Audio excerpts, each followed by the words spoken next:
လမ်းမပေါ်မှာရှိတဲ့ဒီဆူရှာရှာတန်ချောင်းတွေကဘာအတွက်လဲဆိုတာတင်သိပါသလားတမင်တက်တက်အနှောက်ယှက်ပေးတာပဲလို့ထင်နေပါသလားတကယ်တော့ဒါဟာအကြောင်းရင်းရှိပါတယ်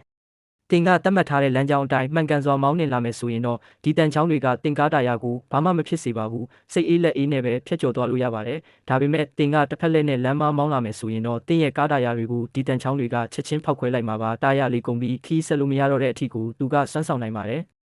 ဒါကိုတော့တလန်းသွားအကာအကွယ်လို့ခေါ်ပါတယ်သူ့ရဲ့ရည်ရွယ်ချက်ကအနှောက်ယှက်ပေးဖို့မဟုတ်ပဲလမ်းကြောင်းမှာပြီးမောင်းနှင်လာသူတွေကိုအဓိကတားဆီးဖို့ဖြစ်ပါတယ်ကားပါကင်တွေမှာဆိုရင်လည်းဒီနည်းပညာကိုအသုံးပြုပါတယ်ကားခမပေးပဲအတင်းထွက်ပြေးမယ်ဆိုရင်ရီမိုတ်ခါလို့လေးနှိပ်လိုက်ရုံနဲ့ဒီတန်ချောင်းတွေထွက်လာပြီးကားကိုချက်ချင်းတားဆီးပေးမှာပါအတင်းမောင်းရင်တာယာကွဲမယ်မဟုတ်ရင်လမ်းကြောင်းပြန်လှည့်ရပါမယ်ရွေးချယ်စရာလမ်းနှစ်လမ်းပဲရှိပါတယ်ဒါပေမဲ့တစ်ခုသတိပြုရမှာကဒီတန်ချောင်းတွေကအမြဲတမ်းကောင်းမွန်နေဖို့